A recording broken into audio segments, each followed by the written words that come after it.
Nduk, dengarkan Mbah. Ada satu hal yang belum kamu ketahui, Nduk. Suryani meninggal dalam keadaan hamil. Tegas Mbah Sugi yang membuatku membelalakkan mata. Hah, mana mungkin, Mbah.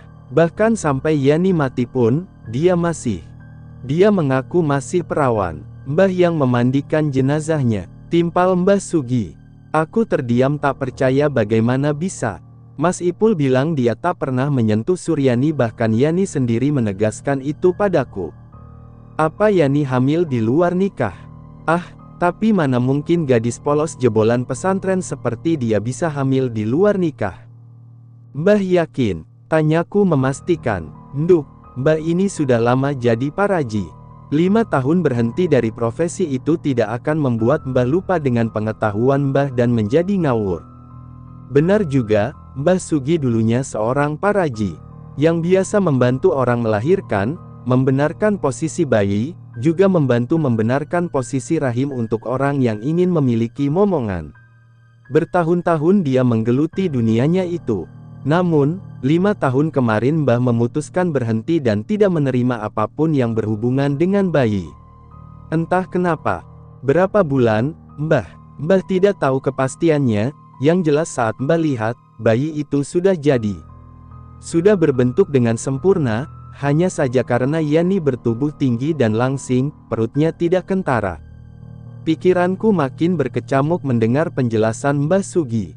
Ku coba hitung mundur untuk memastikan jangan-jangan Mas Ipul sudah membohongiku selama ini. Mereka sudah melakukannya, sebagaimana suami istri. Jika dihitung, pernikahan mereka saat ini menginjak bulan ke-5. Yani meninggal di akhir bulan ke-4. Jadi paling tidak kandungan Yani saat ini berusia 4 bulan. Mas Ipul harus menjelaskan semua ini. Nduk, ada Ipul di luar, bangun, ya. Samarku dengar suara Mbah Sugi. Hah, Mas Ipul. Seketika aku terpekik mendengar Mbah Sugi menyebut nama Mas Ipul. Aku bangkit dari duduk, melihat jam di dinding yang sudah menunjukkan angka 10 lebih beberapa menit. Ngapain Mbah, tengah malam begini? Aku mengucek mata dan merapikan rambut. Coba keluar dulu. Kurapikan diriku dan bergegas menghampiri Mas Ipul. Malam ini aku tidur lebih awal, tepat setelah sholat Isya. Jika kalian berkata, bunuh orang kok sholat. Hei, meski yatim piatu, aku sejak kecil diajarkan untuk tidak pernah meninggalkan sholat, apapun yang terjadi. Lagi pula perkara dosaku biarlah menjadi urusan Tuhan. Namun, perihal kewajibanku pada Tuhan, itu tetap menjadi tanggung jawabku. Ada apa, Mas? Malam-malam begini, kamu dipanggil Mama, suruh ke rumah sekarang. Hah, aku memelototkan mata. Ada apa, Mas? Tanyaku gemetar. Mengingat kemarin malam setelah aku sadar, mereka semua pergi ke rumah Mbok Darmi. Apa ini tentang Yani, Mas? Aku meneguk ludah getir. Jika tidak ada hal penting, tak mungkin Bunda memintaku datang malam-malam begini, apalagi mendadak. Ayo pergi sekarang, aku tidak tahu apa-apa, ujar Mas Ipul datar. Sejak tadi dia tak menunjukkan ekspresi khawatir atau ketakutan. Sebentar, aku masuk ke kamar sebentar, sekali lagi memastikan diriku sudah rapi. Setelah pamit pada Mbah Sugi, aku mengikuti langkah Mas Ipul. Jam di ponsel berada di angka pukul 22.52, hampir jam 11 malam. Entah perasaanku saja atau bagaimana, suasana desa kali ini terasa beda. Sangat mencekam sejak keluar rumah tadi, bulu kuduku merinding. Namun, aku mencoba menepis semuanya. Mas, kok lewat sini? Aku menghentikan langkah. Tadi Mama berpesan lewat pintu dapur, sahutnya lalu menarik tanganku kembali. Rumah kami ini bersebelahan menghadap ke selatan. Di rumah Mas Ipul, pintu sebelah timur dan barat sama-sama terdapat pintu. Jika ke rumah Mas Ipul, biasanya aku melalui pintu sebelah barat yang tepat berada di sebelah kamarku. Sementara malam ini, kami lewat melalui pintu bagian timur. Bagian timur rumah Mas Ipul ini tepat bersebelahan dengan kebun pisang yang lebat. Perasaanku menjadi makin tak enak. Aku tahu sesuatu sedang terjadi. Yang pasti ini tentang Suryani. Apa Mbok Darmi mengkhianati kami? Wanita tua itu gila harta. Sementara mereka orang tua Yani dan Mas Ipul bisa menjanjikan berapapun banyaknya. Rumah Mas Ipul terang, semua lampu dihidupkan, biasanya lampu ruang depan selalu dimatikan. Apa mungkin karena sekarang, 7 harinya Suryani? Sial, aku baru ingat hal itu. Tiba-tiba tengkukku kembali merinding. Bulu kuduku terasa berdiri tegak. Suasana berubah menjadi dingin, sangat dingin. Terdengar suara tangis yang memilukan. Aku tersentak kaget saat sosok Mas Ipul berubah menjadi Yani dengan wajah yang hanya tinggal tengkorak dibalut kulit itu. Yani, tangisnya kian memilukan. Namun, menit berikutnya aku dibuat terkejut ketika dia mengangkat wajah. Wajah yang dipenuhi belatung yang menggeliat. Menjijikkan. Dia tertawa membahana. Aku tak bisa melakukan apa-apa. Tubuhku seolah terkunci. Hendak mengalihkan pandangan, tetapi seperti ada dorongan untukku tetap menatapnya. Maafkan aku, Yani. Aku menyesal. Maafkan aku, lirihku ketakutan. Kuturunkan ego untuk meminta maaf. Yang penting dia tak lagi menggangguku. Dari banyaknya cara untuk memisahkanku dengan Ipul, lelaki tak bertanggung jawab itu, tapi kenapa harus kematian yang kau pilih? Sentak Yani tepat di depan wajahku. Huek, aku muntah. Tak tahan dengan aromanya, anyir dan busuk. Aku bahkan bisa melihat dengan jelas keburukan wajahnya. Aku minta maaf, Yani. Aku menyesal, ujarku. Tentu saja berbohong. Aku mencoba untuk lari, sayangnya kaki ini seolah terpaku pada bumi. Kau tak hanya membunuhku, kau membunuh 2 nyawa sekaligus. Aku tak suka pengkhianatan, nyawa harus dibayar dengan nyawa. Ujarnya penuh penekanan lalu tertawa. Namun, beberapa detik kemudian tawanya berubah menjadi tangis. Aku tak sengaja melakukan itu, Yani. Tolong jangan ganggu aku. Aku minta maaf. Kubuat nada bicaraku semelas mungkin. Aku menenangkan diri, mencoba melawan takut agar tenagaku pulih. Saat Yani fokus menangis, aku mencoba melarikan diri. Berlari sekencang mungkin menuju rumah. Namun, setelah beberapa menit berlari, aku masih di sini. Di kebun pisang. Padahal kebun pisang ini tak begitu luas. Aku seolah berputar-putar di sini. Sementara tawa Yani makin membahana memekakkan kesunyian malam. Aku meluruhkan diri, menyandar di salah satu pohon pisang. Air mata serta keringat dingin sudah berjatuhan sejak tadi. Tolong, ya Allah, ampuni aku. Aku bertaubat. Aku terdiam dengan kaku. Khawatir Yani hantu buruk rupa itu menemukanku. Ku benamkan kepala di antara lutut. Dengan diam-diam, ku coba menelepon Mas Ipul. Saat aku mendongak, tiba-tiba Yani sudah ada di depanku. Dia mengacungkan kedua tangannya. Dia bersiap menikamku dengan kukunya yang panjang dan runcing. Dan, rasa perih dan nyeri menjalar di leher. Panas. Aku kesakitan. Cairan darah mulai menetes mengenai tanganku. Aku tak bisa menghindar dari serangan Yani. Hahaha. Suryani terbahak penuh kepuasan. Dia terlihat begitu dendam padaku. Aku menahan sakit dan berusaha menghindari serangannya. Tentu saja tenagaku tak sebanding dengannya. Tubuhku lemas. Hal yang paling kusesali adalah bahwa sejak awal sikap Mas Ipul memang beda. Kaku dan banyak diam. Bukan seperti Mas Ipul biasanya. Sial, kenapa aku harus menyadari ini terlambat? Kentongan warga tiba-tiba berbunyi dengan keras, disertai gemuruh kaki orang-orang yang sepertinya sedang berlarian. Sekuat tenaga aku bangkit dan berusaha keluar dari kebun pisang. Aku mencoba berteriak, sampai kemudian Mbah Sugi datang dengan gerombolan para warga. Mereka semua dengan sigap menolongku, membawaku ke rumah. Membaringkanku di ranjang. Nduk, kok bisa begini? Maafkan Mbah yang telat menyadari, Nduk. Mbah Sugi kulihat berlinangan air mata. Dia terlihat sangat panik. Ini semua karena Mbah. Sambungnya sembari membersihkan luka di leherku, lalu setelahnya mengolesi obat dedaunan yang Mbah Sugi racik sendiri, seperti orang kuno. Mbah Sugi memang seperti itu, sangat kental dengan tradisi kuno meski sekarang sudah modern. Aku tak punya tenaga untuk menyahuti ucapan Mbah. Leherku teramat nyeri, ini semua karena arwah sialan itu. Mbah, kami pamit dulu, ya. Kalau ada apa-apa kabari kami, ujar Mang Urip kepada Mbah. Mereka semua tak ada yang bertanya. Mungkin segan. Mbah bangkit sebentar, mengucap terima kasih lalu mengunci pintu. Mbah lupa, nduk. Mbah benar-benar lupa kalau sore tadi, saat Mbah menyapu halaman, mereka pergi mengantar orang tua Yani cari kos-kosan di sekitar sini.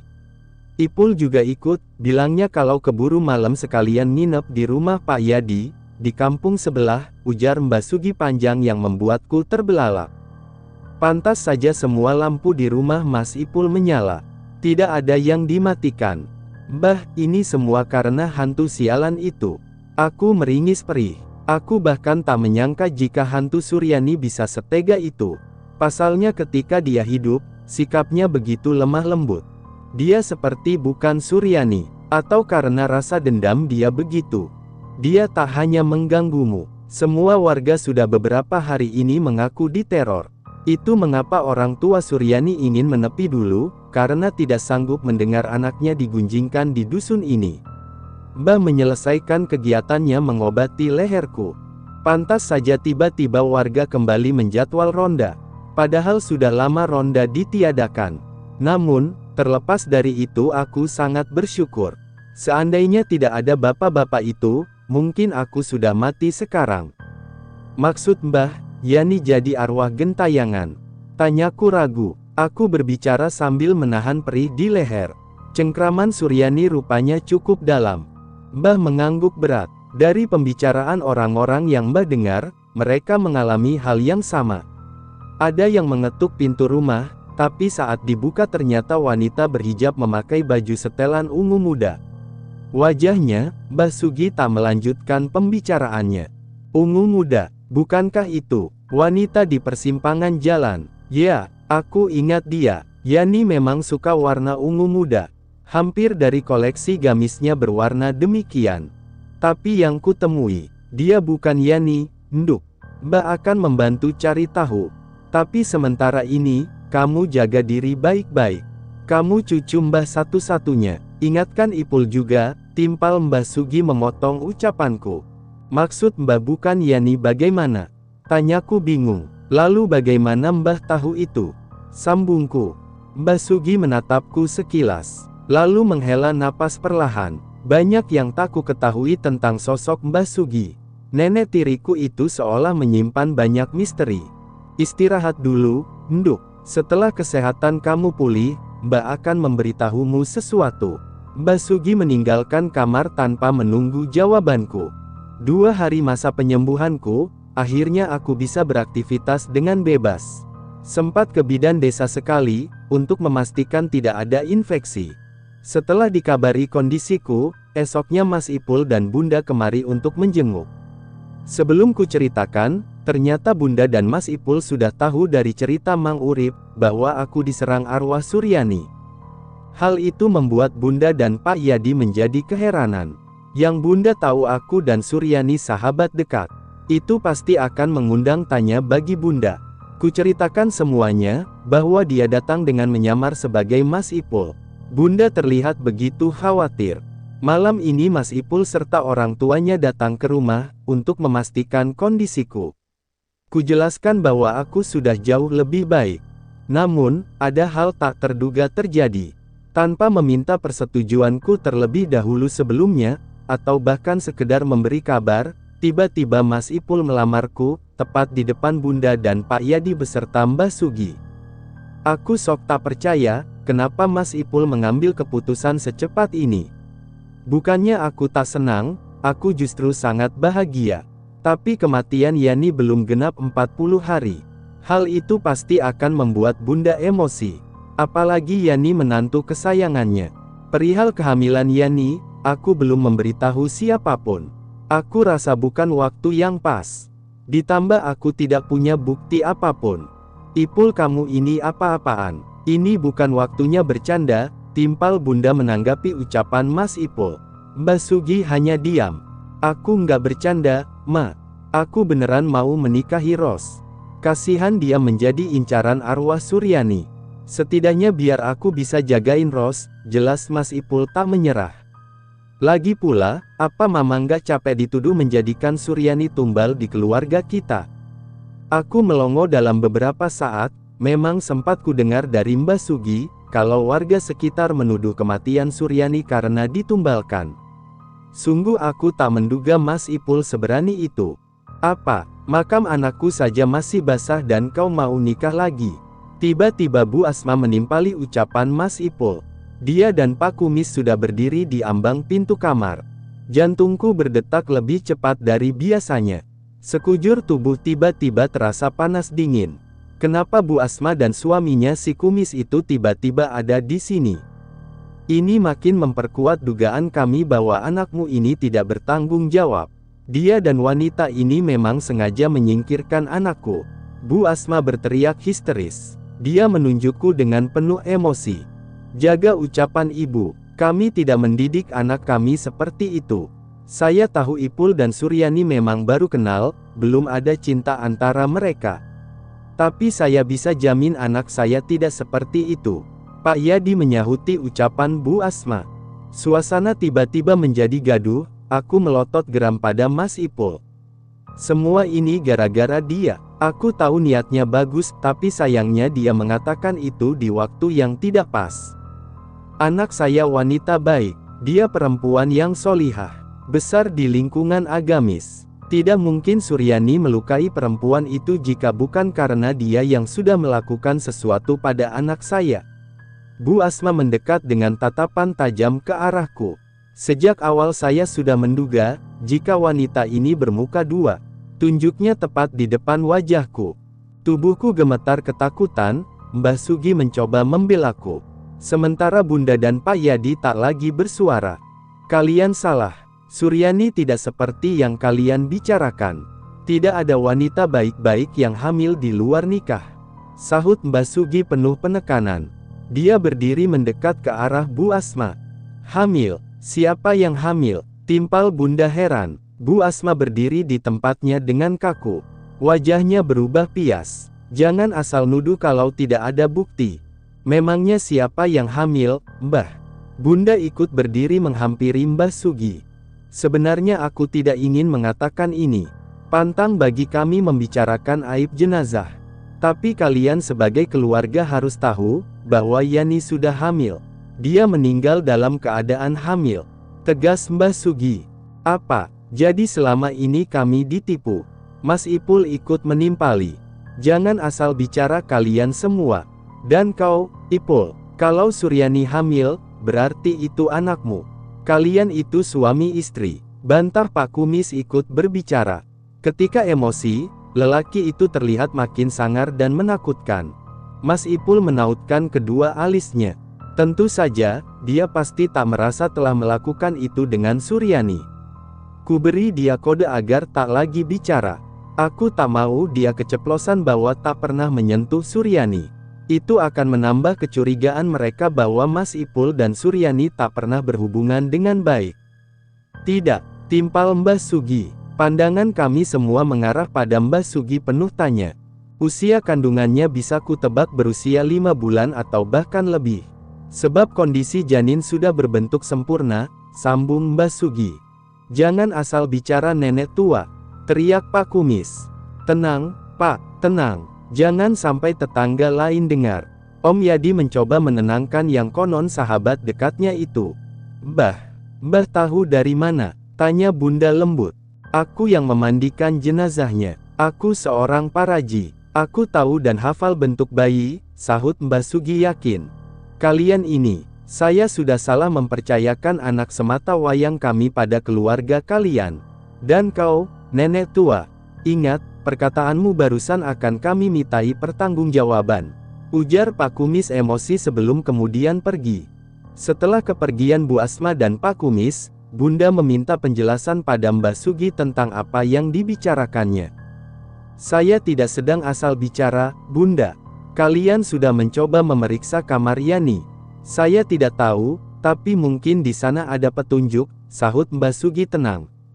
Karena terbiasa mengajariku memanggil Bunda, akhirnya sampai sekarang Mbah Sugi terbiasa ikutan memanggil Bunda.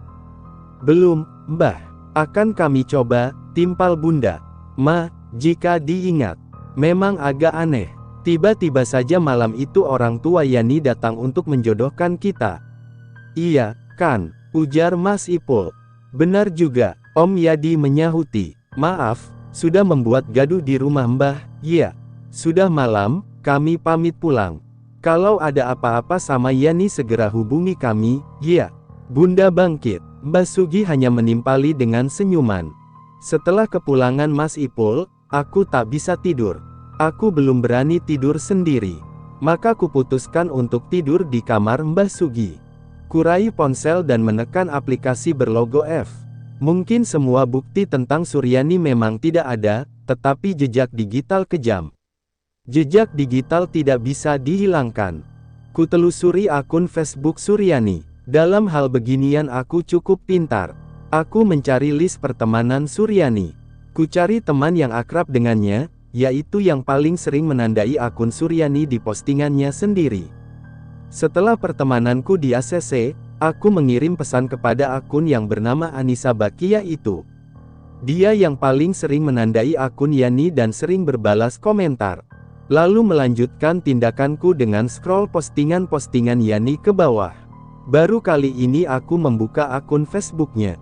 Gerakanku terhenti. Banyak foto Yani dengan pakaian terbuka bersama teman-temannya. Bahkan di foto itu, dia duduk di dalam lingkaran para laki-laki.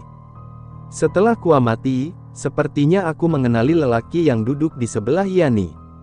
Foto itu diunggah pada tanggal 25 Maret.